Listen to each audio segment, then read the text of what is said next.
खबरां दे बुलेटिन विच तुहाडा स्वागत है। आओ नज़र मारदे अज दीआं खास खबरां ते।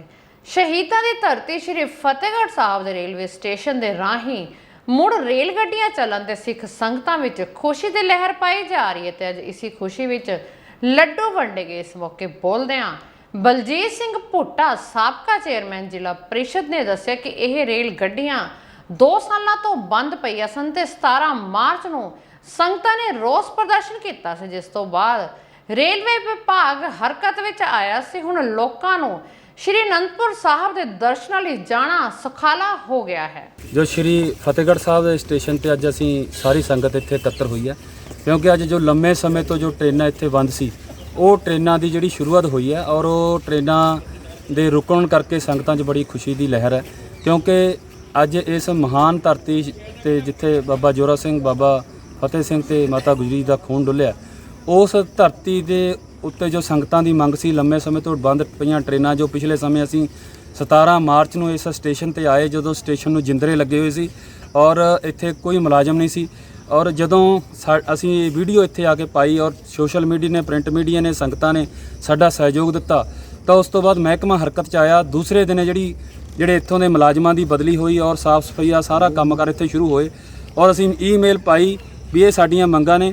ਤਾਂ ਉਸ ਤੋਂ ਬਾਅਦ ਜਿਹੜੀਆਂ 3 ਟ੍ਰੇਨਾਂ ਜਿਹੜੀਆਂ ਇੱਥੇ ਜਿਹੜੀਆਂ ਇਸ ਟਰੈਕ ਦੇ ਉੱਤੇ ਜਿਹੜੀਆਂ ਕਿ ਤਖਤ ਸ਼੍ਰੀ ਕੇਸਗੜ੍ਹ ਸਾਹਿਬ ਦੇ ਰਾਹੀਂ ਹੁੰਦੀਆਂ ਹੋਈਆਂ ਨੰਗਲ ਡੈਮ ਤੱਕ ਉਹਨੇ ਤੱਕ ਜਿਹੜੀਆਂ ਟ੍ਰੇਨਾਂ ਚੱਲਣੀਆਂ ਸ਼ੁਰੂ ਹੋ ਗਈਆਂ, ਜਿਹਦੇ ਲਈ ਸੰਗਤਾਂ ਨੂੰ ਬੜਾ ਵੱਡਾ ਜਿਹੜਾ ਸੌਖ ਹੋਈ ਆਉਣ ਜਾਣ ਦੇ ਵਿੱਚ, ਸਫ਼ਰ ਦੇ ਵਿੱਚ ਬੜੀ ਜਿਹੜੀ ਹੈ ਸੌਖ ਹੋਈ ਉਹਨਾਂ ਨੂੰ।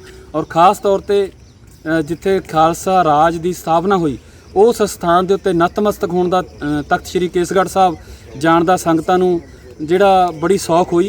सो इसलिए अज जिथे असी रेलवे डिपार्टमेंट का विशेष तौर पर धन्नवाद करते हैं, रेलवे मंत्री साहब का धन्नवाद करते हैं जिन्हां ने संगतां दी ये बेनती नूं मन्निया और लंबे समय तो बंद पईआं ट्रेनां जिहड़ियां इत्थे शुरू कीतियां श्री फतेहगढ़ साहब के स्टेशन के उत्ते रुकणियां 3 ट्रेनां शुरू हुईयां। और इस तो इलावा जिहड़ी साडी अगली मंग है वो ये है कि जो 3 ट्रेनां अजे भी इस ट्रैक के उत्ते नूं निकल रहीआं ने, पर श्री फतेहगढ़ साहब के स्टेशन के उत्ते इन्हां ट्रेनां का जिहड़ा अजे भी स्टॉपेज नहीं है, जिहदे विच ऊना तो हिमाचल प्रदेश ऊना हिमाचल प्रदेश एक्सप्रैस और सहारनपुर तो ऊना हिमाचल प्रदेश और सहारनपुर तो नंगल डैम, ये 3 ट्रेनां अजे भी इत्थों इस ट्रैक के राहीं निकलदियां ने, पर श्री फतेहगढ़ साहब के स्टेशन के उत्ते जिहड़ा इहदा स्टॉपेज नहीं है। साडा सवाल है मैंबर पार्लीमेंटां नूं और जिन्हां दी ड्यूटी बनती है, क्योंकि जिथे अज यह ट्रैक के उत्ते ट्रेनों के स्टॉपेज नहीं है, उत्थे सरहंद रेलवे ट्रैक है जिहड़ा कि बड़ा साडा स्टेशन इलाके के आले दुआले तो उत्थे भी 8 ट्रेनों का अजे भी कोई स्टॉपेज नहीं है। और इस तो इलावा 5 ट्रेनां वो ने जिहड़ियां पिछले समय चलदियां रहियां, अज लुधियाने तो बाया मरिंडा चंडीगढ़ अंबाले करतियां, अद्धा पंजाब उन्हां तो कट हो गया। और इसे करके अज असी साडे संगतां दे विच ये मंग आ संगतां दी कि जदों एक छोटा जिहा स्टेशन अंमृतसर के लागे ब्यास का स्टेशन छोटा जिहा, उत्थे हर एक ट्रेन का स्टॉपेज हो सकता है, तो जिथे महान शहीदों का खून डुलिया श्री फतेहगढ़ साहब, उत्थे क्यों नहीं जिहड़ा ट्रेनों का स्टॉपेज हो सकता।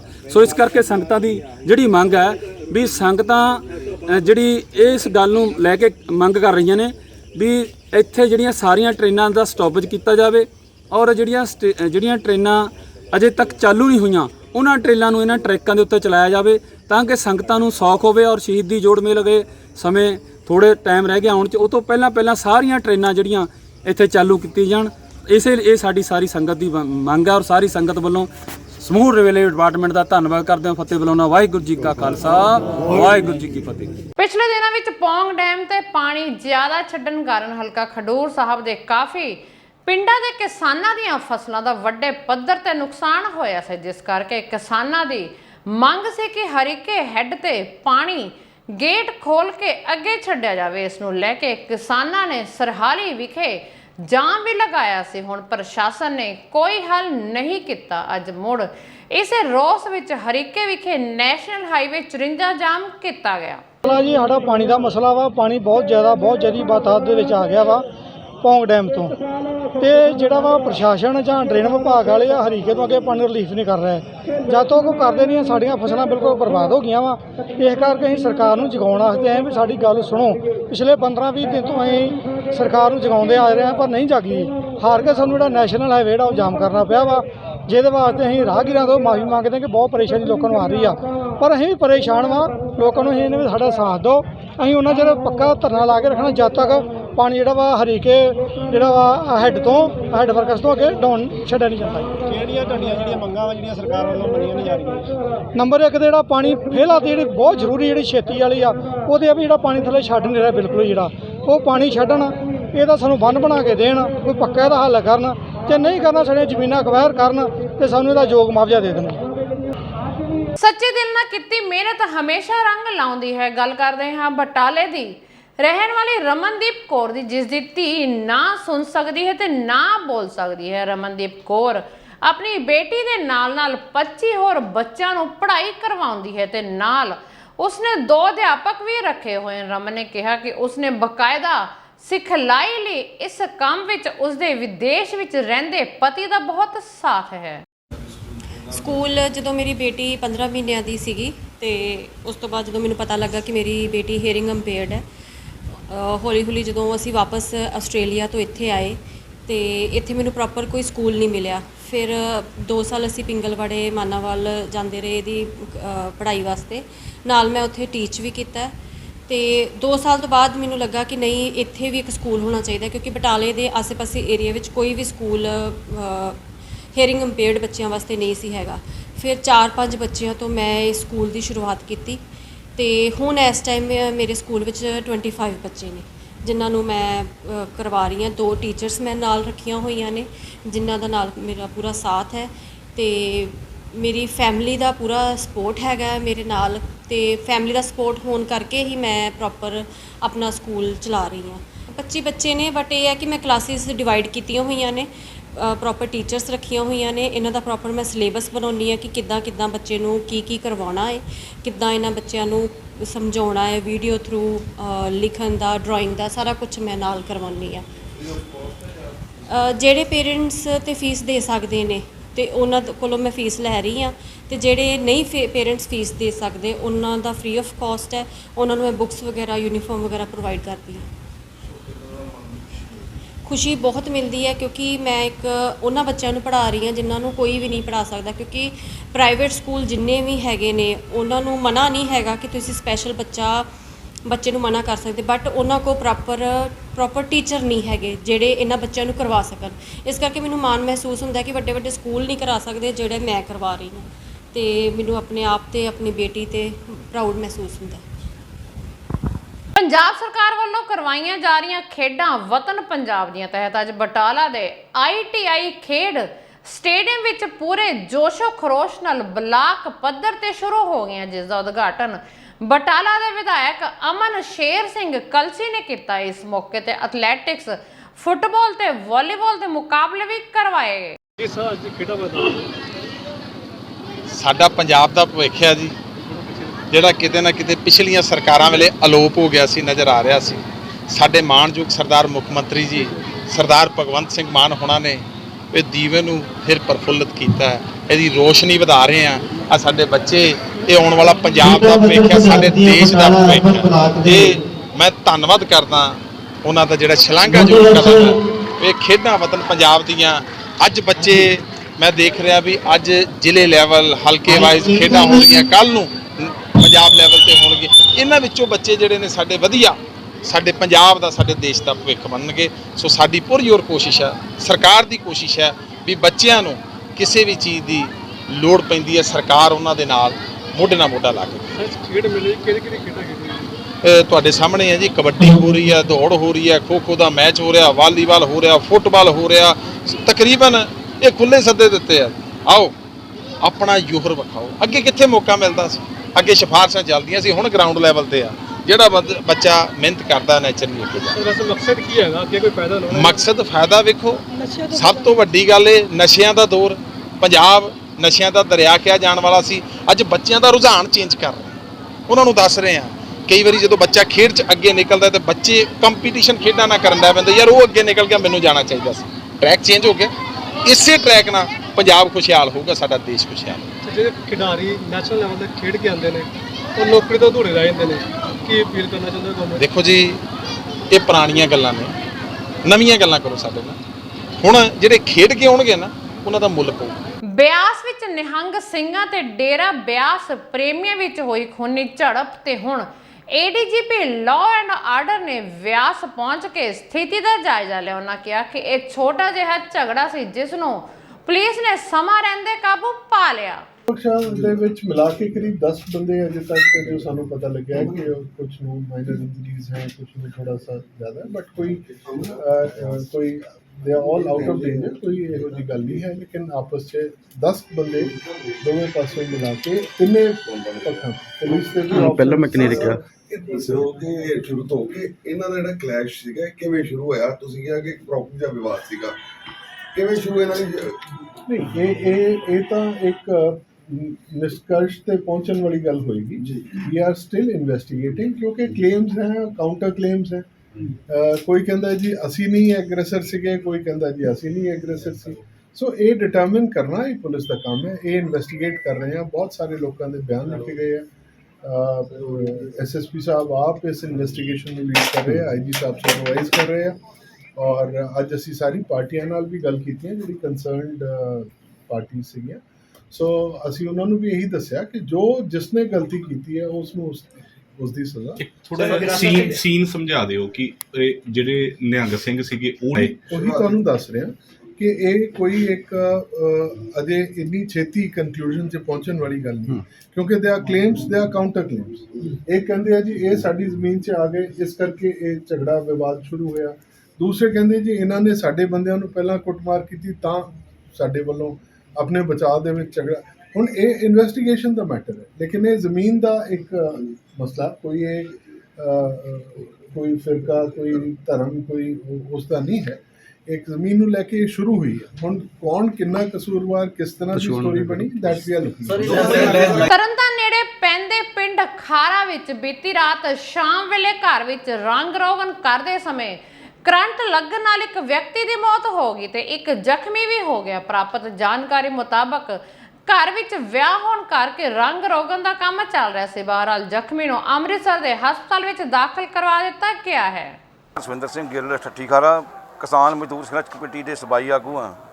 ਇਹ ਸਾਡੇ ਨਜ਼ਦੀਕ ਹੀ ਸਾਹਮਣੇ ਮੇਰਾ ਘਰ ਆ ਤੇ 6:30 ਦਾ ਟਾਈਮ ਹੈ, 6:40 ਦਾ। ਘਰ ਆਪਣੀ ਲੜਕੀ ਦਾ ਵਿਆਹ ਸੀ, ਇਹ ਜੈਮਲ ਸਿੰਘ ਜੀ ਦਾ। ਉਹ ਪੇੜ ਪਾੜ ਕਰ ਰਹੇ ਸੀ ਤੇ ਪੇੜ ਕਰਦਿਆਂ ਜਦੋਂ ਉਹਦਾ ਹੱਥ ਵੱਜ ਗਿਆ ਉੱਪਰ ਤੇ ਕਰੰਟ ਲੱਗ ਗਿਆ ਤੇ ਉਹਦੀ ਜਿਹੜੀ ਡਿੱਗ ਪਿਆ, ਨਾਲ ਇੱਕ ਮੁੰਡਾ ਹੋਰ ਡਿੱਗ ਪਿਆ।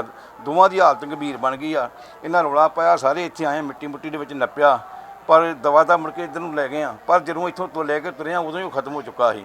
ਤੇ ਜਿਹੜਾ ਦੂਜਾ ਮੁੰਡਾ ਉਹਨੂੰ ਸਾਰੀ ਰਾਤ ਇੱਥੇ ਟੀਕੇ ਤੇ ਦਵਾਈਆਂ ਤੇ ਉਹਦੇ ਮਾਲਸ਼ ਮੂਲਸ਼ ਕਰਦੇ ਰਹੇ, ਉਹ ਬਚ ਗਿਆ ਵਾ ਤੇ ਇਹਦੀ ਜੈਮਲ ਸਿੰਘ ਦੀ ਮੌਤ ਜਿਹੜੀ ਹੋ ਗਈ। ਪੰਜਾਬ ਵਿੱਚ ਨੌਜਵਾਨ ਪੀੜ੍ਹੀ ਭਾਵੇਂ ਵਿਦੇਸ਼ਾਂ ਵੱਲ ਰੁਖ ਕਰ ਰਹੀ ਹੈ, ਪਰ ਗੁਰਦਾਸਪੁਰ ਦੀ ਰਹਿਣ ਵਾਲੀ ਕਾਜਲ ਮਹਾਜਨ ਉਹਨਾਂ ਸਾਰੇ ਵਿਦਿਆਰਥੀਆਂ ਲਈ ਮਿਸਾਲ ਬਣੀ ਹੈ ਜਿਹੜੇ ਵਿਦੇਸ਼ ਜਾਣਾ ਚਾਹੁੰਦੇ ਹਨ। ਕਾਜਲ ਮਹਾਜਨ ਹੁਣ ਤੱਕ ਕਈ ਇਨਾਮ ਜਿੱਤ ਚੁੱਕੀ ਹੈ ਤੇ ਦੇਸ਼ ਦੇ ਪ੍ਰਧਾਨ ਮੰਤਰੀ ਨੇ ਟਵੀਟ ਕਰਕੇ ਕਾਜਲ ਦਾ ਜ਼ਿਕਰ ਕੀਤਾ ਸੀ। ਦਰਅਸਲ ਕਾਜਲ ਨੈਸ਼ਨਲ ਯੂਥ ਪਾਰਲੀਮੈਂਟ ਪੰਜਾਬ ਦੀ नुमाइंदगी कर चुकी है तो राष्ट्रीय भाषण मुकाबलियां विच जज ते एंकर की भूमिका भी निभा चुकी है। मैं ये कहना चाहती हूँ कि मैं गुरदासपुर बॉर्न हूँ, मेरी पढ़ाई सारी गुरदासपुर में हुई है। मैंने जब से कॉलेज ज्वाइन किया है Pandit Mohanlal ST college for women Gurdaspur 2011 में मैंने +1 का स्टूडेंट बन के ज्वाइन किया था।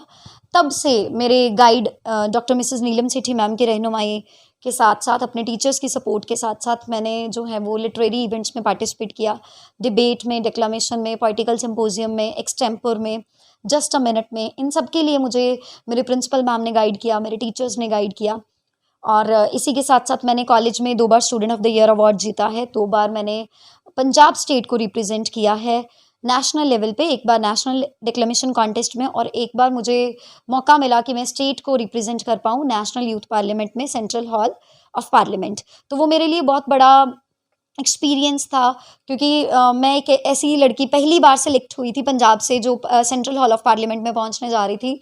और वहाँ पे सारे डिग्नेटरीज़ के सामने, सारे मिनिस्टर्स के सामने, हमारे honourable prime minister Narendra Modi ji के सामने अपने व्यूज़ प्रेजेंट करना, वो मुझे एक्सपीरियंस जो था वो मेरा बहुत बढ़िया रहा।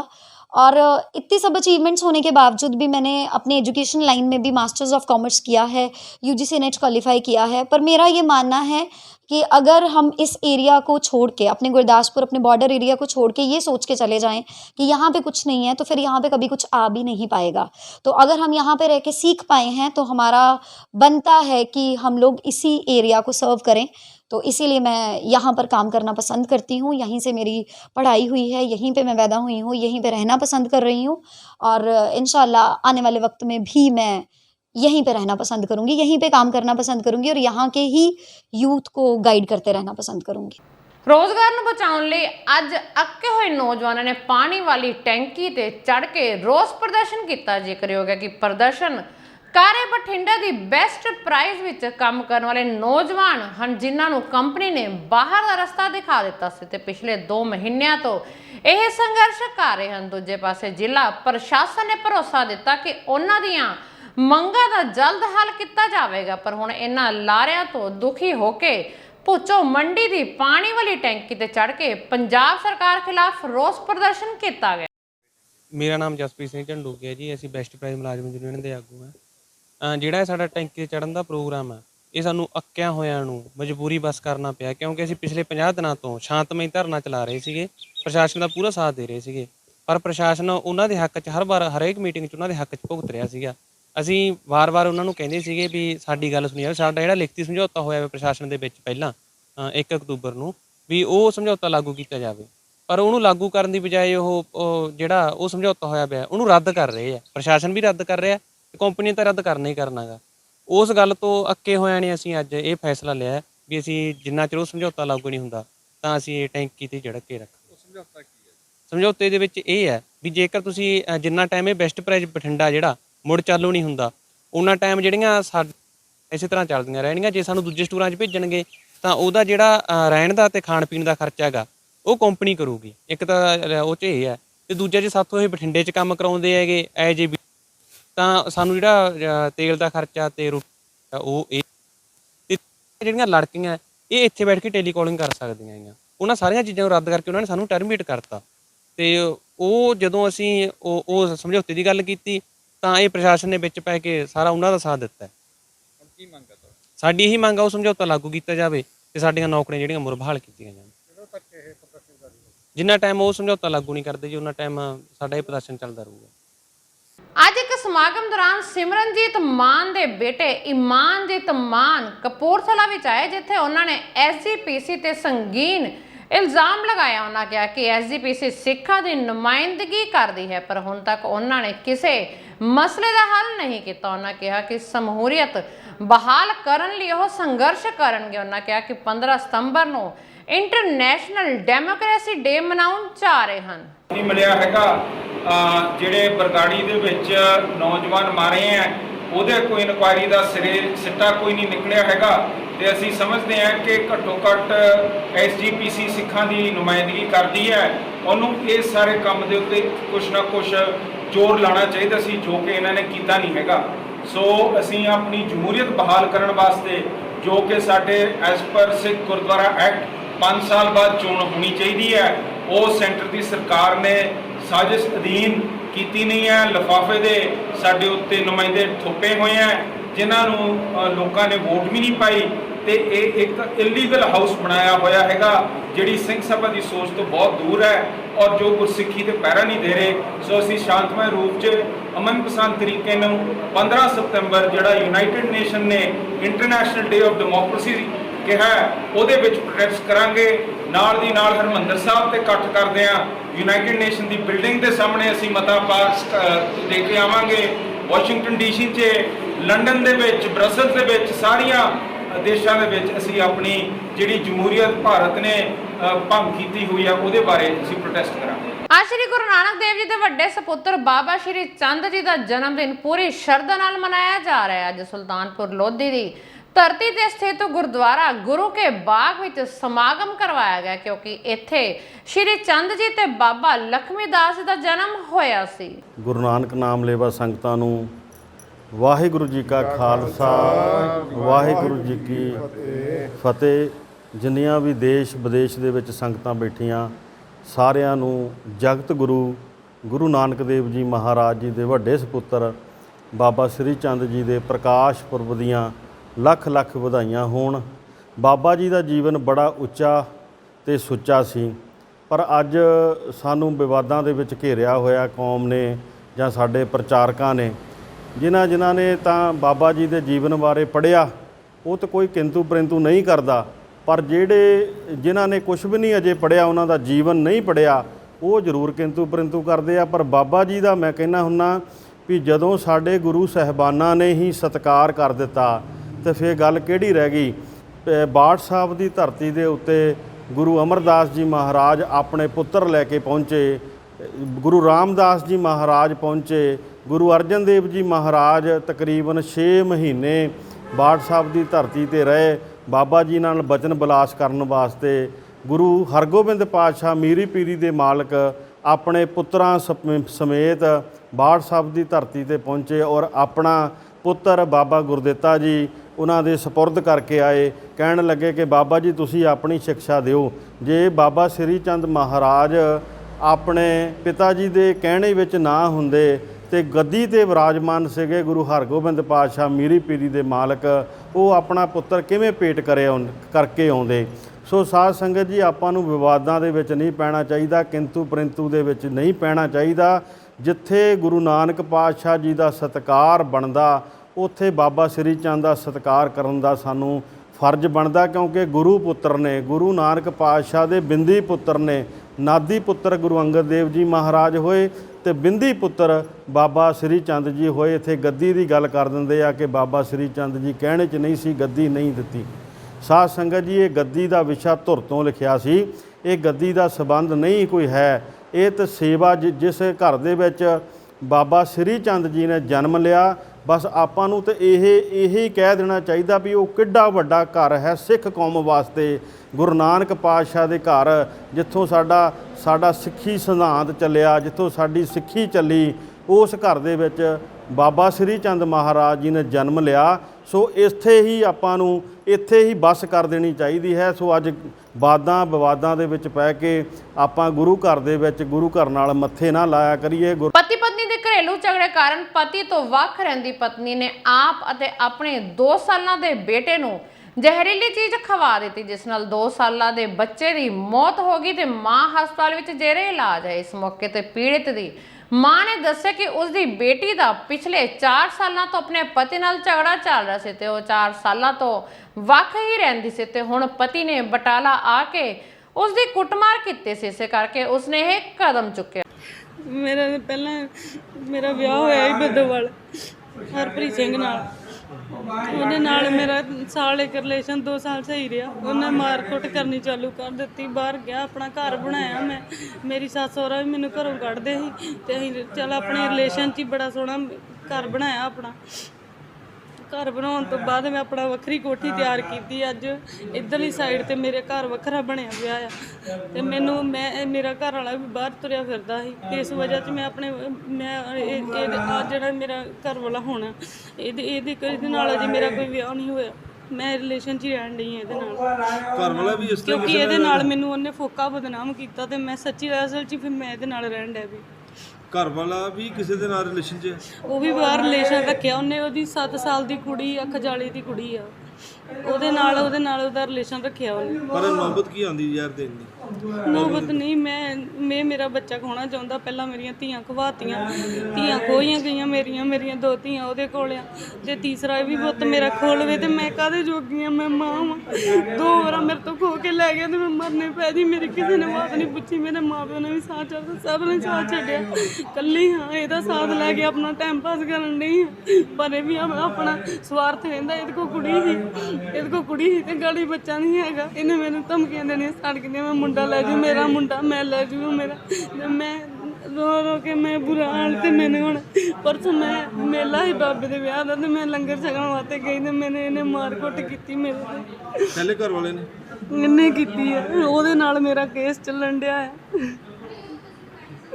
ਮਾਮਲਾ ਇਹ ਵੀ ਮਨਦੀਪ ਕੌਰ ਪਤਨੀ ਹਰਪ੍ਰੀਤ ਸਿੰਘ, ਇੱਕ ਇਹਦਾ ਬੇਟਾ ਦੀਪਕ ਸਿੰਘ ਸਾਨੂੰ ਹਰਪ੍ਰੀਤ ਸਿੰਘ। ਸਾਨੂੰ ਕਰੀਬ 4 ਵਜੇ ਇੱਥੋਂ ਹਸਪੀਟਲ ਤੋਂ ਇੱਕ ਫੋਨ ਗਿਆ ਕਿ ਲੇਡੀ ਤੇ ਬੱਚਾ ਬੇਹੋਸ਼ੀ ਦੀ ਹਾਲਤ 'ਚ ਹਸਪੀਟਲ ਆਏ ਆ।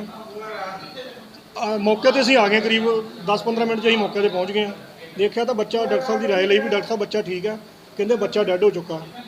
ਲੇਡੀਜ਼ ਜਿਹੜੀ ਆ ਮਨਦੀਪ ਕੌਰ, ਉਹ ਮੇਰੇ ਠੀਕ ਠਾਕ ਆ। ਬਾਕੀ ਤਫਤੀਸ਼ ਕਰਨ ਰਹੇ ਆ ਬੱਚੇ ਨੂੰ ਕੀ ਹੋਇਆ, ਜਾਂ ਇਹਨੂੰ ਕਿਸੇ ਨੇ ਮਾਰਿਆ, ਜਾਂ ਇਹਦੀ ਮਾਂ ਨੇ ਮਾਰਿਆ, ਪਿਓ ਨੇ ਮਾਰਿਆ। ਜੋ ਸਾਹਮਣੇ ਆਏਗਾ ਉਹਦੇ ਮੁਤਾਬਕ ਕਾਰਵਾਈ ਕੀਤੀ ਜਾਊਗੀ। ਸੋ ਰਹਿਣ ਵਾਲੇ ਕਿੱਥੋਂ ਦੇ? ਇਹ ਮਲਾਵੇ ਦੀ ਕੋਠੀ ਦੇ ਰਹਿਣ ਵਾਲੇ ਆ, ਪਿੱਛੋਂ ਇਹਨਾਂ ਦਾ ਪਿੰਡ ਬੱਦੋਵਾਲ ਆ। ਇਹ ਹਰਜਿੰਦਰ ਸਿੰਘ ਸਾਨੂੰ ਬਲਕਾਰ ਸਿੰਘ ਪਿੰਡ ਬੱਦੋਵਾਲ, ਉਹਦੇ ਰਿਲੇਸ਼ਨ 'ਚ ਰਹਿਣ ਡਈ ਲੜਕੀ ਮਨਪ੍ਰੀਤ ਕੌਰ, ਪਿਛਲੇ ਕਰੀਬ 3 ਸਾਲ ਤੋਂ ਉਹਦੇ ਨਾਲ ਹੀ ਰਹਿਣ ਡਈ।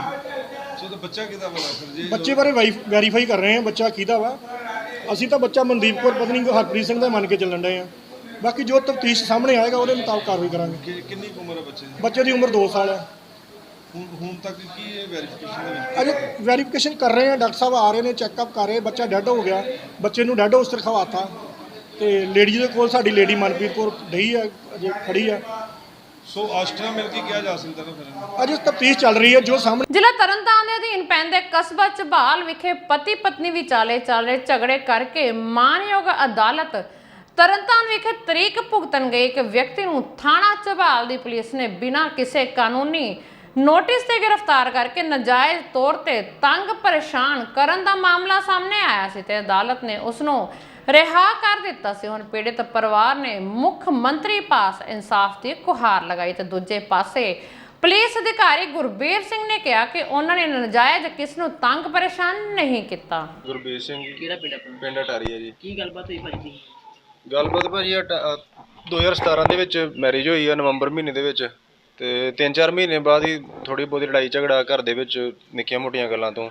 ਉਸ ਤੋਂ ਬਾਅਦ ਕੰਮ ਵੱਧਦਾ ਥੋੜਾ ਵਧੀ ਗਿਆ, ਫਿਰ ਥਾਣਿਆਂ ਠਪਾਣਿਆਂ ਤੱਕ ਵੀ ਕੰਮ ਗਿਆ। ਤੇ 2019 ਦੇ ਵਿੱਚ ਜਾ ਕੇ ਮੇਰੀ ਮਿਸਿਸ ਨੇ ਮੇਰੇ ਤੇ ਪਰਚਾ ਕਰਵਾਤਾ ਤੇ ਮੈਨੂੰ ਕਿਸੇ ਗੱਲਬਾਤ ਦਾ ਪਤਾ ਹੀ ਨਹੀਂ ਆ। ਤੇ ਸਾਨੂੰ ਪਤਾ ਉਦੋਂ ਲੱਗਾ ਜਦੋਂ ਨਿਊਜ਼ ਦੇ ਵਿੱਚ ਸਾਰੇ ਪਰਿਵਾਰ ਦੀਆਂ।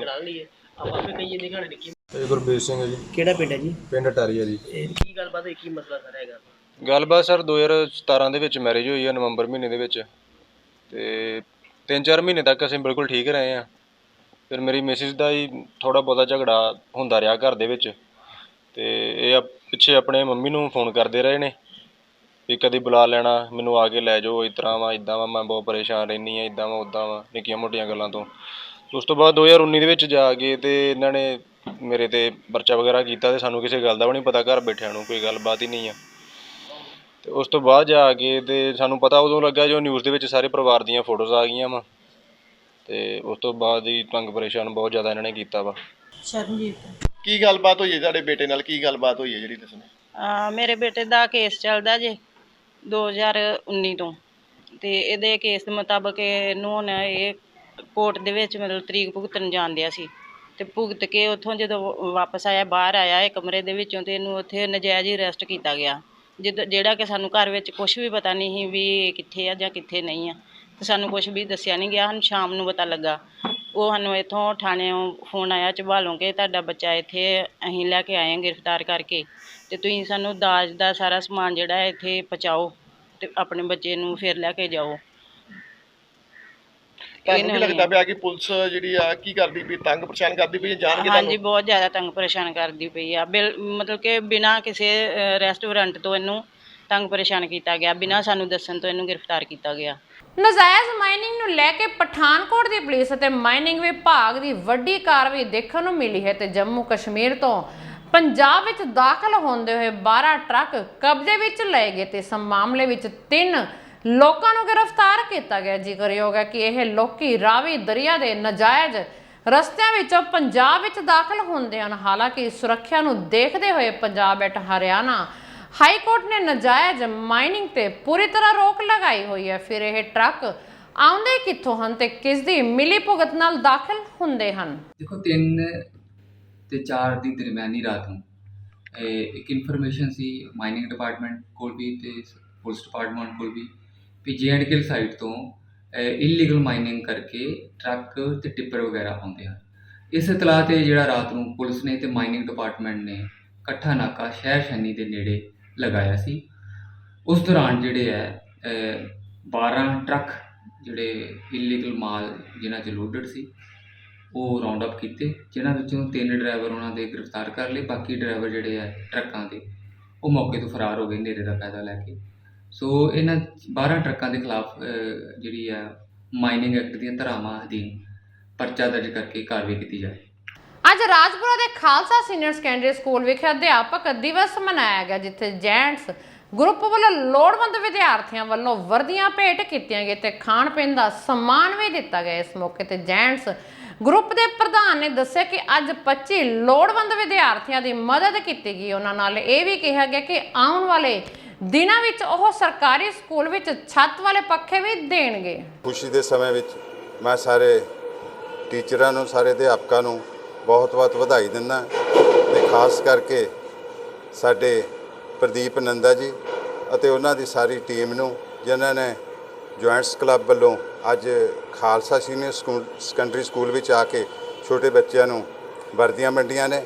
ਬਹੁਤ ਹੀ ਉਪਰਾਲਾ ਕਰਿਆ ਹੈ ਤੇ ਸ਼ਲਾਘਾਯੋਗ ਕਦਮ ਹੈ। ਪਹਿਲਾਂ ਵੀ ਇਹ ਸਾਰਾ ਇਸ ਤਰ੍ਹਾਂ ਦੇ ਜਿਹੜੇ ਕੰਮ ਨੇ, ਕਾਰਜ ਸ਼ਹਿਰ ਦੇ ਵਿੱਚ ਕਰਦੇ ਰਹਿੰਦੇ ਨੇ, ਪਿੰਡਾਂ 'ਚ ਵੀ ਜਾ ਕੇ ਕਰਦੇ ਰਹਿੰਦੇ ਨੇ। ਮੈਂ ਇਹਨਾਂ ਨੂੰ ਵੀ ਬਹੁਤ-ਬਹੁਤ ਵਧਾਈ ਦਿੰਦਾ। Principal Khalsa senior secondary school Rajpura ਅੱਜ ਜੈਂਟਸ ਕਲੱਬ ਵੱਲੋਂ ਜਿਹੜਾ ਟੀਚਰ ਡੇ ਦੇ ਉੱਤੇ ਜਿਹੜਾ ਬੱਚਿਆਂ ਨੂੰ ਵਰਦੀ ਦੇਣ ਦਾ ਪ੍ਰੋਗਰਾਮ ਬਣਾਇਆ ਗਿਆ ਸੀ, ਜਿਹਦੇ 25 ਬੱਚੇ ਲੋੜਵੰਦ ਜਿਹੜੇ ਬੱਚੇ ਸੀ ਉਹਨਾਂ ਨੂੰ ਵਰਦੀਆਂ ਦਿੱਤੀਆਂ ਗਈਆਂ ਤੇ ਸਾਡੀ ਮੈਡਮ ਸੀ ਸੁਨੀਤਾ, ਉਹਨਾਂ ਦੇ ਕਹਿਣ ਦੇ ਉੱਤੇ ਜ਼ੋਰ ਪਾਉਣ ਤੇ ਕਿਉਂਕਿ ਬੱਚੇ ਲੋੜਵੰਦ ਸੀ ਤੇ ਇਹਨਾਂ ਨੇ ਜਿਹੜਾ ਆ ਜੈਂਟ ਕਲੱਬ ਦੇ ਪ੍ਰਧਾਨ ਸੰਜੀਵ ਵਰਮਾ ਜੀ ਨੇ ਜਿਹੜੀ ਆ ਵਰਦੀਆਂ ਦਾ ਪ੍ਰਬੰਧ ਕੀਤਾ। ਅਸੀਂ ਇਹਨਾਂ ਦੇ ਇੱਥੇ ਆਉਣ ਤੇ ਬਹੁਤ-ਬਹੁਤ ਧੰਨਵਾਦ ਕਰਦੇ ਹਾਂ ਤੇ ਇਹਨਾਂ ਨੇ ਸਾਨੂੰ ਅੱਗੇ ਨੂੰ ਵਿਸ਼ਵਾਸ ਵੀ ਦਿਵਾਇਆ ਕਿ ਜਿੱਦਾਂ ਅੱਗੇ ਨੂੰ ਵੀ ਲੋੜ ਹੋਵੇ ਤਾਂ ਜ਼ਰੂਰ ਦੱਸਣਾ ਤੇ ਅਸੀਂ ਇਹਨਾਂ ਦਾ ਇੱਥੇ ਆਉਣ ਤੇ ਬਹੁਤ-ਬਹੁਤ ਧੰਨਵਾਦ ਜਿਹੜਾ ਕਰਦੇ।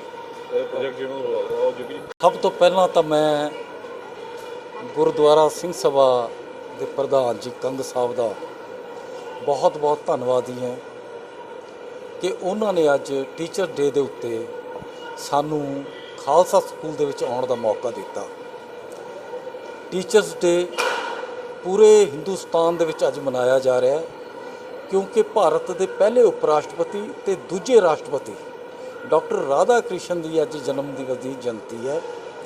ਉਸ ਦਿਨ ਨੂੰ ਸਮਰਪਿਤ ਇਹ ਸ਼ਿਕਸ਼ਕ ਡੇ, ਟੀਚਰਸ ਡੇ ਅਸੀਂ ਮਨਾਉਣ ਦਾ ਇੱਕੋ ਵਧੀਆ ਉਪਰਾਲਾ ਸਮਝਿਆ ਕਿ ਸ਼ਹਿਰ ਦੇ ਵਿੱਚੋਂ ਵਿੱਚ ਇੱਕ ਚੱਲਦੇ ਬਹੁਤ ਪੁਰਾਣੇ ਸਕੂਲ ਖਾਲਸਾ ਸਕੂਲ ਦੇ ਮਾਸੂਮ ਬੱਚਿਆਂ ਨਾਲ ਅਸੀਂ ਅੱਜ ਦਾ ਦਿਨ ਮਨਾਇਆ।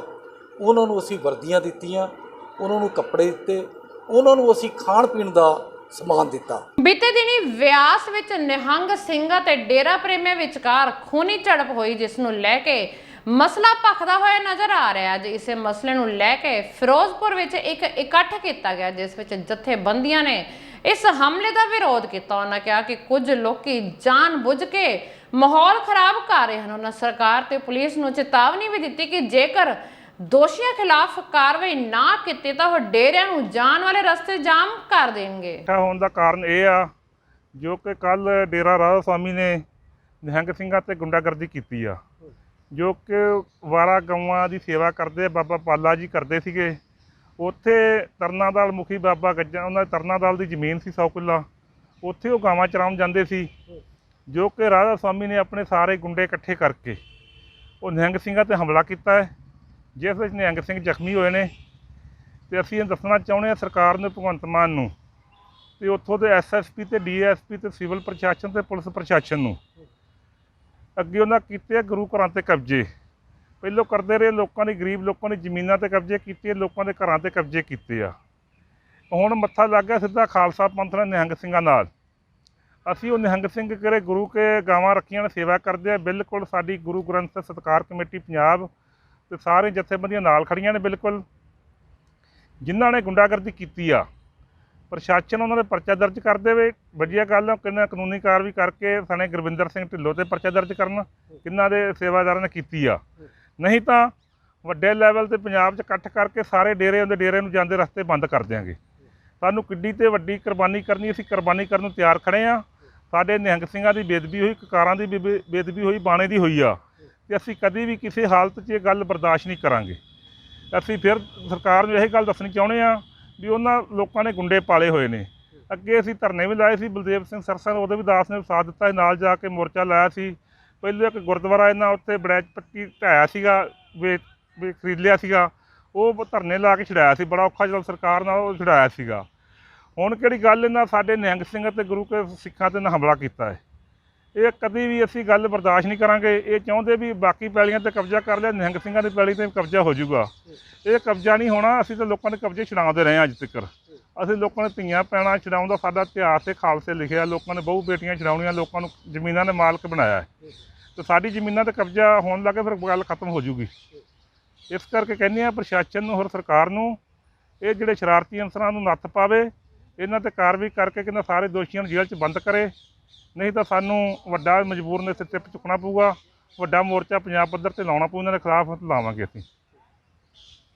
ਅੱਜ ਜਲਾਲਾਬਾਦ ਦੀ ਪੁਲਿਸ ਨੇ ਸਮਾਜ ਵਿਰੋਧੀ ਮੁਹਿੰਮ ਤਹਿਤ ਕਈ ਹੋਟਲਾਂ ਵਿੱਚ ਛਾਪੇਮਾਰੀ ਕੀਤੀ, ਜਿੱਥੇ ਚੱਲ ਰਹੇ ਜਿਸਮ ਫਰੋਸ਼ੀ ਦੇ ਧੰਦੇ ਦਾ ਪਰਦਾਫਾਸ਼ ਕੀਤਾ ਗਿਆ। 6 ਸ਼ੱਕੀ ਮੁੰਡੇ ਕੁੜੀਆਂ ਨੂੰ ਹਿਰਾਸਤ ਵਿੱਚ ਲਿਆ ਗਿਆ ਤੇ ਪੁਲਿਸ ਇਸ ਗੱਲ ਦੀ ਜਾਂਚ ਕਰ ਰਹੀ ਹੈ ਕਿ ਉਹ ਹੋਟਲ ਵਿੱਚ ਕਿਉਂ ਆਈਆਂ ਸਨ। ਇਸ ਛਾਪੇਮਾਰੀ ਤੋਂ ਬਾਅਦ ਤਾਜ ਗੈਸਟ ਹਾਊਸ ਦਾ ਮੈਨੇਜਰ ਪੁਲਿਸ ਦੀ ਭਿਣਕ ਤੋਂ ਬਾਅਦ ਫਰਾਰ ਹੋ ਗਿਆ।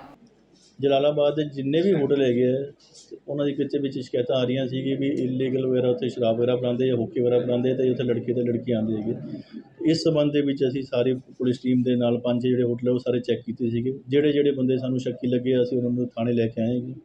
ਉਸ ਤੋਂ ਬਾਅਦ ਅਸੀਂ ਉਹਨਾਂ ਨੂੰ ਵੈਰੀਫਾਈ ਕਰਾਂਗੇ। ਜਿਸ ਤਰ੍ਹਾਂ ਦੀ ਵੈਰੀਫਿਕੇਸ਼ਨ ਦੇ ਨਾਲ ਕੋਈ ਚੀਜ਼ ਸਾਹਮਣੇ ਆਏਗੀ ਤਾਂ ਅਸੀਂ ਜ਼ਰੂਰ FIR ਲੌਂਚ ਕਰਾਂਗੇ ਤੇ ਜਿਹੜੀ ਬਣਦੀ ਕਾਰਵਾਈ ਅਸੀਂ ਜ਼ਰੂਰ ਕਰਾਂਗੇ। ਕਿੰਨਾਂ ਨੂੰ ਪੁੱਛਗਿੱਛ ਵਾਸਤੇ ਰਾਸਤੇ ਚ ਲਿਆ ਸੀ?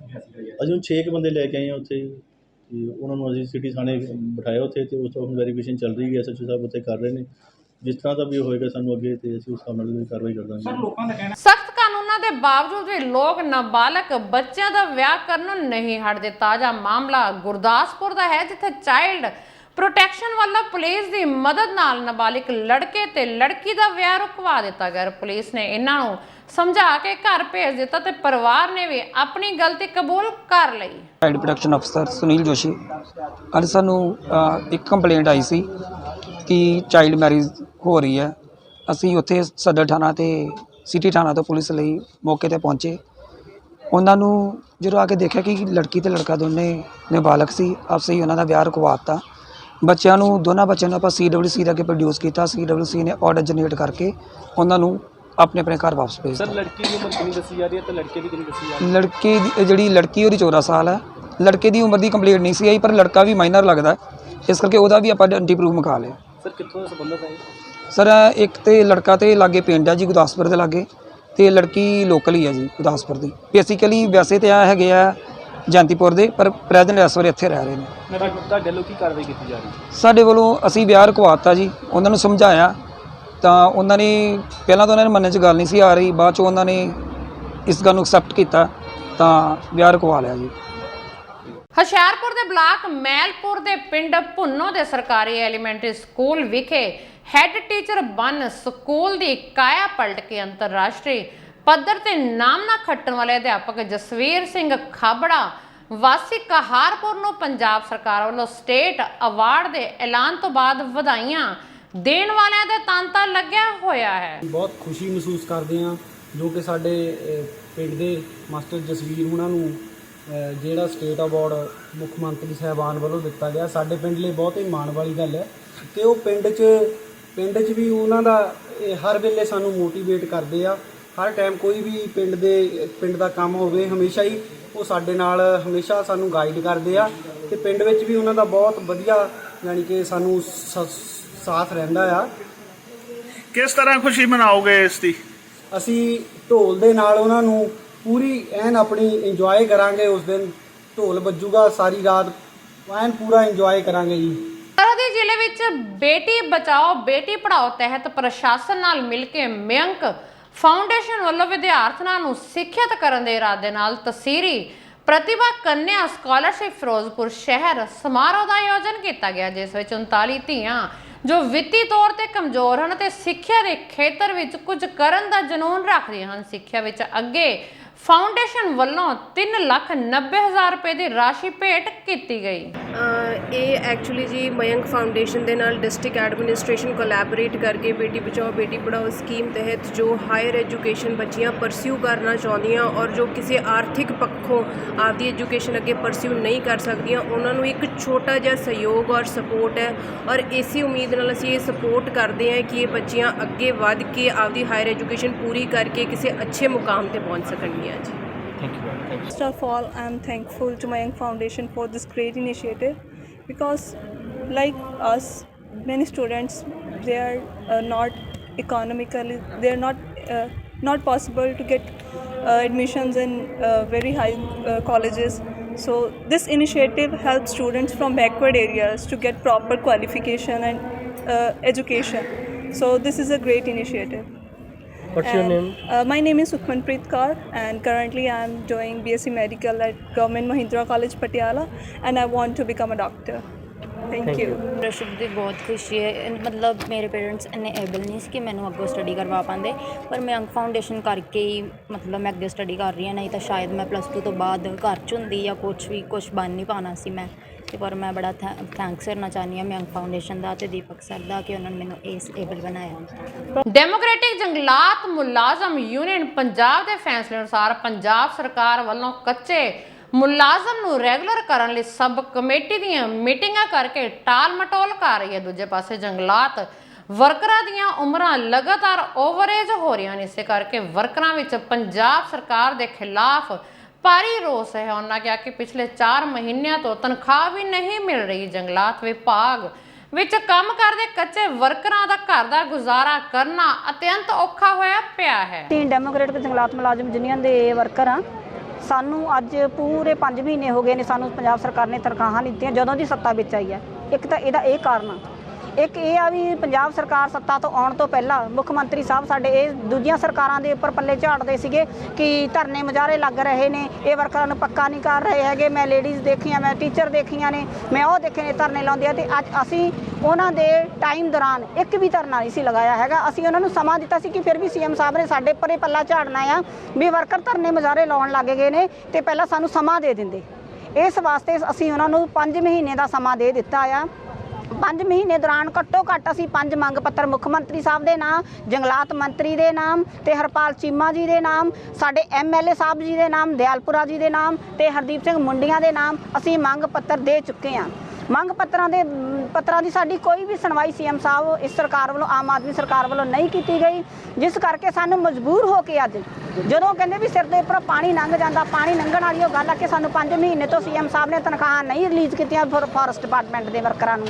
ਇਸ ਕਰਕੇ ਵਰਕਰਾਂ ਦਾ ਇੰਨਾ ਕੁ ਬੁਰਾ ਹਾਲ ਆ ਕਿ ਸਾਨੂੰ ਆਪਣੇ ਘਰ ਦਾ ਗੁਜ਼ਾਰਾ ਕਰਨਾ ਹੈ ਜਿਹੜਾ ਬਹੁਤ ਜ਼ਿਆਦਾ ਮੁਸ਼ਕਲ ਹੋ ਚੁੱਕਾ। ਕਸਬਾ ਖਾਲੜਾ ਦਾ ਇੱਕ ਨੌਜਵਾਨ ਤੇ ਜਾਨੋਂ ਮਾਰਨ ਦੀ ਨੀਅਤ ਨਾਲ ਸਿਰ 'ਚ ਕਹੀ ਮਾਰ ਕੇ ਹਮਲਾ ਕਰ ਦੇਣ ਦੀ ਖਬਰ ਸਾਹਮਣੇ ਆਈ ਹੈ। ਉਪਰੋਕਤ ਹਮਲੇ 'ਚ ਜ਼ਖਮੀ ਹੋਏ ਨੌਜਵਾਨ ਆਕਾਸ਼ਦੀਪ ਦੇ ਸਿਰ ਵਿੱਚ ਸੱਟ ਜ਼ਿਆਦਾ ਹੋਣ ਕਾਰਨ ਸਰਕਾਰੀ ਹਸਪਤਾਲ ਸੁਰ ਸਿੰਘ ਦੇ ਡਾਕਟਰਾਂ ਵੱਲੋਂ ਨੌਜਵਾਨ ਨੂੰ ਅੰਮ੍ਰਿਤਸਰ ਦੇ ਗੁਰੂ ਨਾਨਕ ਹਸਪਤਾਲ ਵਿਖੇ ਰੈਫਰ ਕੀਤਾ ਗਿਆ। ਗੁਰਦੇਵ ਸਿੰਘ ਨੇ ਮੰਗ ਕੀਤੀ ਕਿ ਉਸ ਦੇ ਲੜਕੇ ਤੇ ਹਮਲਾ ਕਰਨ ਵਾਲੇ ਉਪਰੋਕਤ ਦੋਸ਼ੀਆਂ ਖਿਲਾਫ ਸਖਤ ਤੋਂ ਸਖਤ ਕਾਰਵਾਈ ਕੀਤੀ ਜਾਵੇ। ਇਹ ਨਾ ਮੇਰਾ ਬੇਟਾ ਵਾ, ਮੈਂ ਆਪਦੇ ਵੱਡੇ ਭਰਾ ਤੋਂ ਗੁੱਦ ਲਿਆ ਹੋਇਆ ਜੀ। ਕੀ ਨਾਮ ਹੈ ਇਹਦਾ? ਇਹਦਾ ਨਾਮ ਹੈ ਆਕਾਸ਼ਦੀਪ ਸਿੰਘ।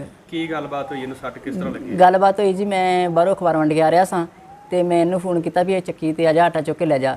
ਇਹ ਘਰੋਂ ਚੱਕੀ ਵੱਲ ਜਾ ਰਿਹਾ ਸੀ ਤੇ ਜਿਸ ਨੇ ਰੋਬਨ ਸਿੰਘ ਨੇ ਛੱਟ ਲਾਈ ਆ, ਉਹ ਮਾਂ ਪੁੱਤ ਆਉਂਦੇ ਨਰੇਗਾ ਸਕੀਮ ਤੋਂ ਕੰਮ ਤੋਂ ਆਉਂਦੇ ਵਾਪਸ, ਉਹਨੇ ਦੇਖਿਆ ਨਹੀਂ, ਉਹਨੇ ਵੇਖਿਆ ਵੀ ਆਕਾਸ਼ ਇਕੱਲਾ ਆ ਰਿਹਾ, ਉਹਦੀ ਮੰਮੀ ਨਾਲ ਸੀ, ਉਹਦੀ ਮੰਮੀ ਨੇ ਲਲਕਾਰਾ ਦਿੱਤਾ ਹੈ ਵੀ ਆਕਾਸ਼ਦੀਪ ਇਕੱਲਾ ਹੀ ਤੇ ਜਦ ਹੁਣ ਮਾਰਦੇ ਨੂੰ ਫੜ ਕੇ, ਉਹਨੇ ਫੜ ਕੇ ਕਈ ਫੜ ਕੇ ਪਿੱਛੋਂ ਉਹਦੀ ਵਾਰ ਕਰਕੇ ਆਕਾਸ਼ਦੀਪ ਨੂੰ ਮਾਰੀ ਸਿਰ 'ਚ ਕਈ, ਨਾਲ ਹੀ ਸੁੱਟ ਕੇ ਥੱਲੇ। ਮੈਂ ਸਾਹਮਣੇ ਖਲੋਤਾ, ਮੈਂ ਇੱਥੋਂ ਚੁੱਕਣ ਜੋਗਾ ਨਹੀਂ ਸਾਂ। ਫਿਰ ਮੈਂ ਅਚਾਨਕ ਲੱਗ ਮੁੰਡੇ ਮੋਟਰਸਾਈਕਲ ਦੋ, ਉਹਨਾਂ ਨੂੰ ਆਵਾਜ਼ ਮਾਰੀ, ਉਹਨਾਂ ਦਾ ਮੋਟਰਸਾਈਕਲ ਲੱਦਿਆ, ਚੁੱਕ ਕੇ ਤੇ ਉਹ ਲੈ ਗਿਆ ਰਾਣਾ ਹਸਪੀਟਲ ਦੇ ਦਾਖਲ ਕਰਾ ਦਿੱਤਾ ਗਿਆ। ਤੇ ਰਾਣੇ ਹਸਪੀਟਲ ਵਾਲਿਆਂ ਕੀ ਮੁੜ ਕੇ ਕਿਹਾ? ਰਾਣੇ ਹਸਪੀਟਲ ਸਾਹਿਬ ਨੇ ਉਹਨਾਂ ਦਵਾਈਆਂ ਲਾਈਆਂ ਹੈ, ਦਵਾਈਆਂ ਲਾਉਂਦੇ ਰਹੇ, ਉਹਨਾਂ ਦਵਾਈਆਂ ਜਿੰਨ ਚਿਰ ਚੱਲਦਾ। 6:30 ਵਜੇ ਮੁੜ ਕੇ ਮੈਂ ਉਹਨਾਂ ਤੋਂ ਜਾ ਕੇ ਬੇਡ ਪੁੱਛਿਆ ਵੀ ਨਾ ਸਾਡੇ ਨਾ ਇਸ ਤਰ੍ਹਾਂ ਸੱਟ ਲੱਗ ਚੁੱਕੀ, ਅਸੀਂ ਮਰੀਜ਼ ਨੂੰ ਸੋਸਿੰਗ ਕਰਨਾ ਵਾ ਤੇ ਅਸੀਂ ਦਰਜ ਤੇ ਕਰਾਉਣਾ ਬਿਆਨ ਆਪਣਾ। ਉਹਨਾਂ ਮੁੜ ਕੇ ਕਿਹਾ ਵੀ ਉਹਨੇ ਛੁੱਟੀ ਮਿਲੂਗੀ, ਬਿੱਲ ਜਮ੍ਹਾਂ ਕਰਾਓ। ਅਸੀਂ ਉੱਥੇ ਬਿੱਲ ਜਮ੍ਹਾਂ ਕਰਵਾ ਕੇ ਇਹਨੂੰ ਰਾਤ 11:54 ਤੇ ਸੋਸਿੰਗ ਲੈ ਚੁੱਕ ਗਏ। ਰਾਜ ਸਭਾ ਮੈਂਬਰ ਰਾਘਵ ਚੱਡਾ ਤੇ ਕੈਬਨਿਟ ਮੰਤਰੀ ਅਨਮੋਲ ਗਗਨ ਮਾਨ ਨੇ ਭਾਰਤੀ ਕ੍ਰਿਕਟ ਟੀਮ ਦੇ ਖਿਡਾਰੀ ਅਰਸ਼ਦੀਪ ਸਿੰਘ ਦੇ ਪਰਿਵਾਰ ਨਾਲ ਮੁਲਾਕਾਤ ਕੀਤੀ। ਚੱਡਾ ਨੇ ਕਿਹਾ ਕਿ ਅਰਸ਼ਦੀਪ ਦੇ ਨਾਲ ਅੱਜ ਸਾਰੀ ਦੁਨੀਆ ਖੜੀ ਹੈ ਤੇ ਨਾਲ ਸਰਕਾਰਾਂ ਵੀ। ਰਾਘਵ ਨੇ ਇਹ ਵੀ ਕਿਹਾ ਕਿ ਅਰਸ਼ਦੀਪ ਦੇ ਖਿਲਾਫ ਇੱਕ ਪ੍ਰੋਪੇਗੈਂਡਾ ਚਲਾਇਆ ਜਾ ਰਿਹਾ ਹੈ ਜਿਸ ਦੀ ਉਹ ਸਖਤ ਸ਼ਬਦਾਂ ਵਿੱਚ ਨਿੰਦਾ ਕਰਦੇ ਹਨ। नीली जर्सी पहनकर इंडिया को रिप्रेजेंट करना इतने बड़े स्टेज पर, इंटरनेशनल स्टेज पर, ये कोई आसान काम नहीं है, सौखी बात नहीं। आज उस बेचारे बेटे को ट्रोल किया जा रहा है और एक प्रोपेगेंडा चलाया जा रहा है उसके खिलाफ। हम उस प्रोपेगेंडा को कंडेम करते हैं और इस दौर में परिवार के साथ खड़े हैं। परिवार की जो स्ट्रगल रही है और अर्शदीप की जो पर्सनल स्ट्रगल रही है उसे सल्यूट करते हैं। एक साधारण से मध्यम वर्गीय परिवार से, मिडिल क्लास हाउसहोल्ड से आने वाला एक बच्चा आज महज 23 साल की उम्र में भारत को रिप्रेजेंट कर रहा है इतने बड़े स्टेज पे, इतने बड़े लेवल पे। हम उसकी स्ट्रगल को सल्यूट करते हैं और मेरा अपना ये मानना है कि वो 23 साल के लड़के का अभी बहुत बेहतरीन फ्यूचर है। उसने अभी हिंदुस्तान को कई बड़े बड़े कप, हो सकता है आगे कई वर्ल्ड कप भी जिताने होंगे, तो हम उसे सल्यूट करते हैं। और आज खरड़ में, पंजाब में उनके परिवार के साथ कुछ समय बिताने और उन्हें मोटिवेट करने, उनके साथ कंधे से कंधा मिलाकर खड़े। राघव जी 6 और 8 को ਅੱਜ क्रांतिकारी किसान यूनियन पंजाब ब्लाक नाभा ने अपनी ਮੰਗਾਂ ਨੂੰ ਲੈ ਕੇ ਹਲਕਾ ਵਿਧਾਇਕ ਨਾਭਾ ਦੇਵਮਾਨ ਦੇ ਦਫ਼ਤਰ ਦੇ ਬਾਹਰ ਰੋਸ ਪ੍ਰਦਰਸ਼ਨ ਕੀਤਾ ਤੇ ਇੱਕ ਮੰਗ ਪੱਤਰ ਵੀ ਦਿੱਤਾ ਗਿਆ। ਉਹਨਾਂ ਮੰਗ ਕੀਤੀ ਕਿ ਲੰਪੀ ਸਕਿਨ ਨਾਲ ਪਸ਼ੂ ਮਾਰੇ ਹਨ ਪਰ ਸਰਕਾਰ ਮੁਆਵਜ਼ੇ ਦੀ ਕੋਈ ਗੱਲ ਨਹੀਂ ਕਰ ਰਹੀ। ਹੁਣ ਅੱਜ ਕੱਲ ਬਿਮਾਰੀ ਚੱਲੀ ਹੈ, ਜੇ ਆਪਾਂ ਕਹੀ ਜਾਈਏ ਵੀ ਸਰਕਾਰ ਬਦਲਾਅ ਹੋਇਆ, ਸਾਡੀ ਸਰਕਾਰ 'ਚ ਕੋਈ ਬਦਲਾਅ ਨਹੀਂ ਹੋਇਆ, ਸਿਰਫ ਪੱਗਾਂ ਦੇ ਰੰਗ। ਜਦੋਂ ਵੋਟਾਂ ਲੈਣੀਆਂ ਸੀ ਸਾਡੇ ਘਰਾਂ ਦੇ ਵਿੱਚ ਆ ਕੇ ਸਾਡੇ ਮਿੰਨਤਾਂ ਕਰਦੇ ਸੀ, ਜਦੋਂ ਹੁਣ ਅਸੀਂ ਐਮਐਲਏਆਂ ਦੇ ਦਫ਼ਤਰਾਂ ਵਿੱਚ ਕਿਸੇ ਕੰਮ ਆਉਨੇ ਆ ਤਾਂ ਇਹ ਉੱਠ ਕੇ ਬਾਹਰ ਚਲੇ ਜਾਂਦੇ ਨੇ, ਸਾਡੇ ਨਾਲ ਤਾਂ ਇਹ ਲੋਕਾਂ ਨਾਲ ਗੱਲ ਵੀ ਨਹੀਂ ਕਰਦੇ। ਹੁਣ ਅਸੀਂ ਆਪਦੇ ਸੰਯੁਕਤ ਮੋਰਚੇ ਰਾਹੀਂ ਹੀ ਆਪਦੀਆਂ ਮੰਗਾਂ ਰੱਖਾਂਗੇ, ਜੇ ਸਾਡੀਆਂ ਮੰਗਾਂ ਨਹੀਂ ਮੰਗਦੇ ਤਾਂ ਚੰਗਾ ਸੰਘਰਸ਼ ਵਿੱਢਾਂਗੇ। ਇਹੀ ਆ ਜਿਹੜੀ ਇਹ ਆਪਣੇ ਗਾਵਾਂ ਨੂੰ ਬਿਮਾਰੀ ਪਈ ਹੈ ਜੀ, ਮੰਗ ਅਸੀਂ ਇਹ ਕਰਦੇ ਹਾਂ ਵੀ ਜਿਹੜਾ ਡੰਗਰ ਮਰ ਗਿਆ ਜੀ ਉਹਨੂੰ 1 ਲੱਖ ਰੁਪਈਆ, ਜਿਹਨੇ ਇਲਾਜ ਕਰਾਇਆ ਉਹਨੂੰ 50,000 ਰੁਪਈਆ, ਤੇ ਜਿਹੜੇ ਡੰਗਰਾਂ ਨੂੰ ਹੁਣ ਬਿਮਾਰੀ ਚੱਲ ਰਹੀ ਹੈ ਜੀ ਉਹਨਾਂ ਨੂੰ ਦਵਾਈ ਫਰੀ ਦਿੱਤੀ ਜਾਵੇ। ਦੂਸਰੀ ਮੰਗ ਇਹ ਹੈ ਜੀ ਗੰਨੇ ਦਾ ਭਾਅ 450 ਰੁਪਏ ਕੁਇੰਟਲ ਕੀਤਾ ਜਾਵੇ। ਤੀਸਰੀ ਮੰਗ ਇਹ ਹੈ ਜੀ ਜਿਹੜੇ ਗੁਰਦਾਸਪੁਰ 'ਚ ਫਲੱਡ ਆਉਣ ਨਾਲ ਫਸਲਾਂ ਨੁਕਸਾਨੀਆਂ ਗਈਆਂ ਜੀ ਉਹਦਾ ਮੁਆਵਜ਼ਾ ਫਟਾਫਟ ਗਦਾਵਰੀਆਂ ਕਰਾ ਕੇ ਕਿਸਾਨਾਂ ਨੂੰ ਦਿੱਤਾ ਜਾਵੇ। ਜ਼ਿਲ੍ਹੇ ਦੇ ਪੁਲਿਸ ਥਾਣਾ ਡੇਰਾ ਬਾਬਾ ਨਾਨਕ ਅਧੀਨ ਪੈਂਦੇ ਪਿੰਡ ਪੱਡਾ ਦੀ ਨਹਿਰ ਤੋਂ ਇੱਕ ਨੌਜਵਾਨ ਦੀ ਭੇਤ ਭਰੇ ਹਾਲਾਤਾਂ 'ਚ ਲਾਸ਼ ਮਿਲਣ ਇਲਾਕੇ ਵਿੱਚ ਸਹਿਮ ਵਾਲਾ ਮਾਹੌਲ ਪਾਇਆ ਜਾ ਰਿਹਾ ਹੈ। ਮੌਕੇ ਤੇ ਪੁਲਿਸ ਪਾਰਟੀ ਸਮੇਤ ਪਹੁੰਚੇ ਐਸਐਚਓ ਡੇਰਾ ਬਾਬਾ ਨਾਨਕ ਹਰਮੀਕ ਸਿੰਘ ਨੇ ਛਾਣਬੀਨ ਕੀਤੀ ਤਾਂ ਪਤਾ ਚੱਲਿਆ ਕਿ ਇਹ ਨੌਜਵਾਨ ਸ਼ਮਸ਼ੇਰ ਸਿੰਘ ਉਮਰ ਕਰੀਬ 25 ਸਾਲ ਪੁੱਤਰ ਪ੍ਰਗਟ ਸਿੰਘ ਵਾਸੀ ਪਿੰਡ ਰੋਸਾ ਦਾ ਹੈ। ਉਹਨਾਂ ਵੱਲੋਂ ਇਹਨਾਂ ਦੇ ਵਾਰਸਾਂ ਨੂੰ ਸੂਚਿਤ ਕੀਤਾ ਗਿਆ ਤਾਂ ਉਹਨਾਂ ਵੱਲੋਂ ਮੌਕੇ ਤੇ ਪਹੁੰਚ ਕੇ ਸ਼ਨਾਖਤ ਵੀ ਕੀਤੀ ਗਈ। ਕਾਰਨ ਤੇ ਇਹਦੇ ਬਾਰੇ ਵੇਖੋ ਜੀ, ਮੈਡੀਕਲ ਰਿਪੋਰਟ ਆਉਣ 'ਤੇ ਹੀ ਪਤਾ ਲੱਗੇਗਾ ਵੀ ਕਿਹੜੇ ਕਾਰਨ ਆ। ਤੇ ਸਾਨੂੰ ਪਿੰਡ ਤੋਂ ਇਨਫੋਰਮੇਸ਼ਨ ਮਿਲੀ ਸੀ ਵੀ ਇੱਕ ਡੈੱਡ ਬੋਡੀ ਪਈ ਹੈ ਨਹਿਰ ਦੇ ਕੰਢੇ ਪੱਕੀ ਸੜਕ ਦੇ ਉੱਤੇ, ਨਾਲ ਮੋਟਰਸਾਈਕਲ ਬੁਲਟ ਲੱਗਾ ਆ। ਤੇ ਚਲੋ ਮੈਂ ਮੌਕੇ 'ਤੇ ਜਾ ਕੇ ਦੇਖਿਆ ਆ ਤੇ ਸਾਨੂੰ ਡੈੱਡ ਬੋਡੀ ਉੱਥੋਂ ਮਿਲੀ ਹੈ ਜੀ। ਉਹਦਾ ਪਤਾ ਕਰਨ 'ਤੇ ਉਹਦੇ ਜੇਬ ਦੇ ਵਿੱਚੋਂ ਮੋਬਾਈਲ ਮਿਲਿਆ ਜੀ, ਤੇ ਉਹਦੇ ਵਾਰਸਾਂ ਨਾਲ ਗੱਲ ਕਰਨ 'ਤੇ ਪਤਾ ਲੱਗਾ ਜੀ ਇਹ ਪਿੰਡ ਰੋਸਾ ਪਕੀਵਾ ਜੀ, ਥਾਣਾ ਕਲਾਨੌਰ। ਤੇ ਇਹਦੇ ਫਾਦਰ ਸਾਹਿਬ ਨਾਲ ਗੱਲ ਹੋਈ ਹੈ, ਮੌਕੇ 'ਤੇ ਉਹ ਵੀ ਆ ਗਏ ਨੇ ਜੀ, ਸਰਦਾਰ ਪ੍ਰਗਟ ਸਿੰਘ, ਮੁੰਡੇ ਦਾ ਨਾਮ ਸ਼ਮਸ਼ੇਰ ਸਿੰਘ ਆ ਜੀ।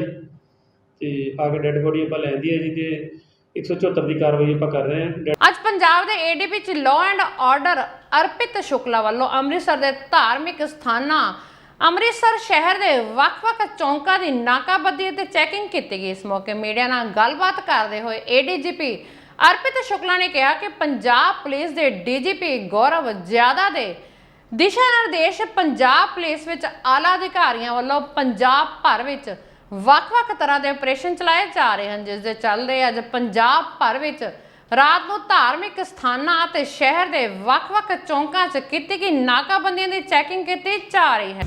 देखिए, Punjab has always been a very sensitive state और पंजाब पुलिस का हमारा जो इतिहास भी रहा है बहुत गौरवमयी है।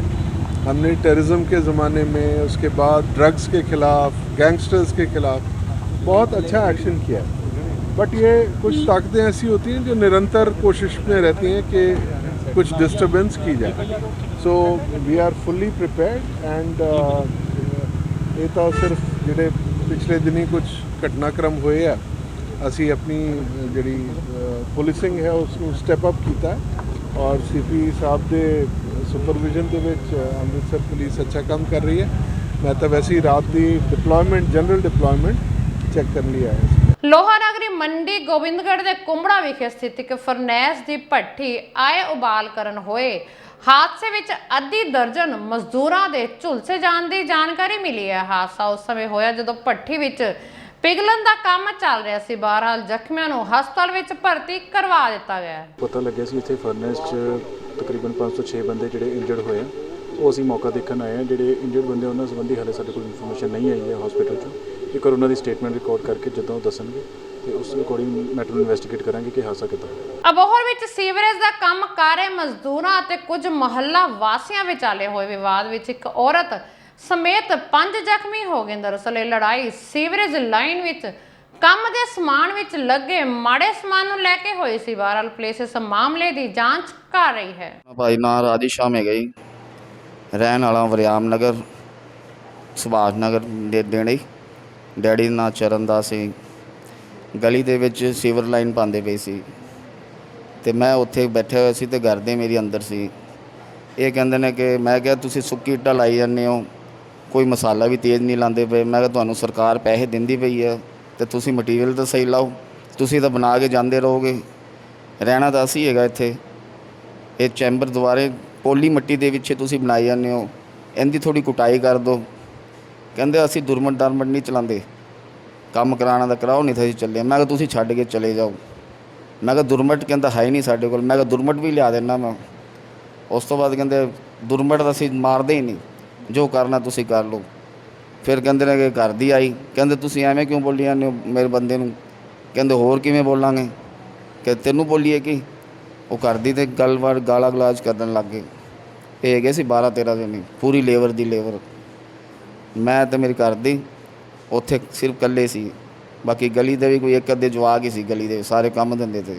ਫਿਰੋਜ਼ਪੁਰ ਪਿੰਡ ਲੱਖਾ ਹਾਜੀ ਵਿਖੇ ਚੱਲ ਰਿਹਾ ਸੇਵਾ ਕੇਂਦਰ ਵੱਲੋਂ ਆਮ ਲੋਕਾਂ ਨੂੰ ਲੋੜੀਂਦੀਆਂ ਸੇਵਾਵਾਂ ਨਾ ਮਿਲਣ ਕਾਰਨ ਪਰੇਸ਼ਾਨੀ ਦਾ ਕਾਰਨ ਬਣ ਗਿਆ। ਲੋੜੀਂਦੀਆਂ ਸੇਵਾਵਾਂ ਨਾ ਮਿਲਣ ਕਾਰਨ ਖੱਜਲ ਖਵਾਰ ਹੋ ਰਹੇ ਇਲਾਕੇ ਦੇ ਲੋਕਾਂ ਵੱਲੋਂ ਪ੍ਰਸ਼ਾਸਨ ਅਤੇ ਸੇਵਾ ਕੇਂਦਰ ਪ੍ਰਬੰਧਕਾਂ ਖਿਲਾਫ ਕਈ ਤਰ੍ਹਾਂ ਦੇ ਕਥਿਤ ਦੋਸ਼ ਲਗਾਏ। ਜਾਣਕਾਰੀ ਅਨੁਸਾਰ ਲੋਕਾਂ ਨੂੰ ਉਹਨਾਂ ਦੇ ਘਰਾਂ ਨੇੜੇ ਆਧਾਰ ਕਾਰਡ, ਜਨਮ ਸਰਟੀਫਿਕੇਟ, ਮੈਰਿਜ ਸਰਟੀਫਿਕੇਟ, ਜਾਤੀ ਸਰਟੀਫਿਕੇਟ ਸਮੇਤ ਹੋਰ ਸੈਂਕੜੇ ਸਹੂਲਤਾਂ ਮੁਹੱਈਆ ਕਰਵਾਉਣ ਲਈ ਪੰਜਾਬ ਵਿੱਚ ਖੋਲ੍ਹੇ ਗਏ ਹੋਰਨਾਂ ਸੇਵਾ ਕੇਂਦਰਾਂ ਦੀ ਤਰਜ਼ ਤੇ ਪਿੰਡ ਲੱਖਾ ਹਾਜੀ ਵਿਖੇ ਸੇਵਾ ਕੇਂਦਰ ਖੋਲ੍ਹਿਆ ਗਿਆ ਸੀ। ਪਰੰਤੂ ਉਕਤ ਸੇਵਾ ਕੇਂਦਰ ਲੋਕਾਂ ਲਈ ਸੇਵਾ ਨਹੀਂ ਬਲਕਿ ਮੁਸੀਬਤ ਦਾ ਕਾਰਨ ਬਣ ਚੁੱਕਾ ਹੈ। ਮੈਂ ਜਾਤੀ ਆਮਦਨ ਸਰਟੀਫਿਕੇਟ ਬਣਾਉਣਾ ਸੀ ਤੇ 5 ਦਿਨ ਤਾਂ ਲਗਾਤਾਰ ਹੋ ਗਏ ਮੈਨੂੰ ਆਉਂਦੇ ਨੂੰ, ਤੇ 35-40 ਟੋਕਨ ਕਿਦੋਂ ਹੋ ਜਾਂਦੇ ਉਦੋਂ ਕਹਿੰਦੇ ਤੁਸੀਂ ਕੱਲ ਆਇਆ ਜੀ। ਮੈਨੂੰ ਅੱਜ ਹਫਤਾ ਹੋ ਗਿਆ ਜੀ। ਅੱਜ ਸੋਮਵਾਰ, ਪਿਛਲੇ ਸੋਮਵਾਰ ਦਾ ਮੈਂ ਆਉਣਾ ਪਿਆ ਜੀ। ਕਿਹੜੇ ਸੇਵਾ ਕੇਂਦਰ ਤੋਂ? ਅਸੀਂ ਲੱਖਾ ਜੀ ਵਾਲੇ ਜੀ। ਕਹਿੰਦੇ ਰੱਖੋ ਜੀ ਕਹਿੰਦੇ ਨੇ ਤੁਸੀਂ ਕੱਲ ਆ ਜਾ ਜੀ। ਅੱਜ 35 ਹੋ ਗਏ ਨੇ, ਕਦੀ 40 ਹੋ ਗਏ ਨੇ, ਕਦੀ 35 ਹੋ ਗਏ, ਕਦੀ 40 ਹੋ ਗਏ ਨੇ। ਅੱਜ ਸਵੇਰ ਦੇ ਅਸੀਂ 6:30 ਵਜੇ ਦੇ ਬੈਠੇ ਹੋਏ ਹਾਂ। ਸੇਵਾ ਹਾਂਜੀ ਹਾਂਜੀ। ਕੀ ਲੋਕ ਜਿਹੜੇ ਖੱਜਲ ਖਰਾਬ ਹੋ ਰਹੇ ਕਹਿ ਰਹੇ ਨੇ ਇੱਥੇ ਸਟਾਫ ਨਹੀਂ ਹੈਗਾ, ਕਮੀ ਪਾਈ ਜਾ ਰਹੀ। ਸਟਾਫ ਦੀ ਨਹੀਂ ਹੈਗੀ ਜੀ। ਜਿਹੜਾ ਨਾਲ ਦਾ ਮੁੰਡਾ ਨਾ ਫਾਈਲ ਜਮ੍ਹਾਂ ਕਰਨ ਵਾਲਾ, ਉਹ ਜੱਜ ਸਾਹਿਬ ਨਾਲ ਪਹਿਲਾਂ ਕਰਦਾ ਸੀ ਕਚਹਿਰੀ ਕੰਮ, ਠੀਕ ਹੈ ਜੀ। ਤੇ ਕੋਈ ਹੋਣਾ ਕੇਸ ਪੁਰਾਣਾ ਜੀ, ਜੱਜ ਸਾਹਿਬ ਉਹਨੂੰ ਲੈ ਕੇ ਜੇਲ੍ਹ 'ਚ ਗਏ, ਕੋਈ ਫਾਈਲਾਂ ਵਗੈਰਾ ਲੱਭਣੀਆਂ ਸੀਗਾ ਜੀ। ਅੱਛਾ। ਇਸ ਕਰਕੇ ਛੁੱਟੀ ਲਈ ਸੀ 2 ਘੰਟੇ ਮੁੰਡੇ ਨੇ, ਪਰ ਹੱਲੇ ਸ਼ਾਇਦ ਉੱਥੋਂ ਫ੍ਰੀ ਨਹੀਂ ਹੋਇਆ, ਇਸ ਕਰਕੇ ਵਾਪਸ ਨਹੀਂ ਆਇਆ। ਅਸੀਂ ਬੱਚਿਆਂ ਦਾ ਫਾਰਮ ਜਮ੍ਹਾਂ ਕਰਾਉਣ ਆਏ ਹਾਂ ਜੀ। ਕਿੱਥੋਂ ਦੇ ਰਹਿਣ ਵਾਲੇ? ਲੱਖਾ ਜੀ ਦੇ। ਤੇ ਕਿੱਥੇ ਆਏ ਫਾਰਮ ਜਮ੍ਹਾਂ ਕਰਾਉਣ? ਸੌਦਾ ਕੇਂਦਰ। ਤੇ ਕੀ ਤੁਹਾਨੂੰ ਸੌਦਾ ਕੇਂਦਰ ਦੀ ਬਜਾਏ ਕੀ ਹੁਣ ਮਿਲ ਰਿਹਾ? ਸਾਨੂੰ ਇਹ ਜੀ ਅੱਜ 8 ਦਿਨ ਹੋ ਗਏ ਨੇ। ਕਦੀ ਫਾਰਮ ਇੱਕ ਜਾਂਦਾ, ਦੂਜਾ ਚਲਾ ਜਾਂਦਾ, ਤੇ ਦੂਜਾ ਚਲਾ ਜਾਂਦਾ ਤੇ ਫਿਰ ਇੱਕ ਰਹਿ ਜਾਂਦਾ ਇੱਥੇ। ਇਹ ਪੂਰਾ ਕੰਮ ਨਹੀਂ ਕਰ ਰਿਹਾ ਜੀ ਇੱਥੇ ਪੂਰਾ। ਨਾ ਜੀ ਨਾ, ਪੂਰਾ ਸਟਾਫ ਨਹੀਂ ਹੈਗਾ।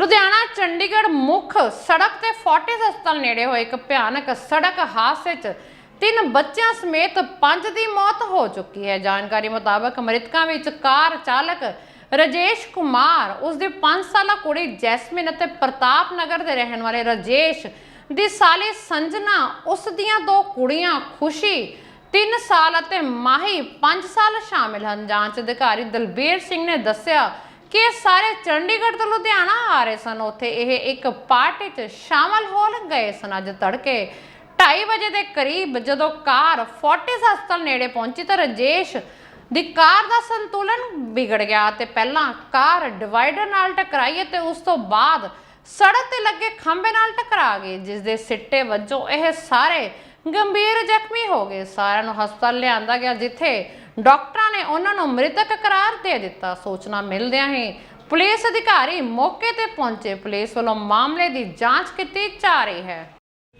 भैया क्या नाम है आपका? राजन जी एक्सीडेंट हुआ है, ये क्या लगते हैं जो एक्सीडेंट हुआ है? एक मेरी वाइफ है, 2 बच्चे हैं मेरे, 2 लड़की, एक मेरे जीजे का भाई है, एक उनकी घरवाली और 2 बच्चे। ये कहाँ से आ रहे थे? मुंडिया से आ रहे हैं। कोई फंक्शन था? हाँ जी। क्या फंक्शन था वहाँ पे? वो छठी था बच्चे का। तो उसमें अभी जो आ रहे थे तो क्या कारण था एक्सीडेंट का, कैसे हो गया एक्सीडेंट? अभी ये तो सर मुझे नहीं पता कैसे हो गया, गड्डी से आ रहे थे, मैं मौके पे था नहीं, मुझे फ़ोन आया, पता लगा। आपको कब पता लगा? 10 मिनट समझ लो, 10 मिनट के अंदर एक्सीडेंट के बाद में बन रहा है। ਦੋਸਤੋ ਇਸ ਨਾਲ ਦੀਆਂ ਖਾਸ ਖਬਰਾਂ ਨਵੀਆਂ ਤੇ ਤਾਜ਼ਾ ਖਬਰਾਂ ਲੈ ਕੇ ਫੇਰ ਹਾਜ਼ਰ ਹੋਵਾਂਗੇ। ਤਦ ਤੱਕ ਲਈ ਦਿਓ ਇਜਾਜ਼ਤ, ਰੱਬ ਰਾਖਾ।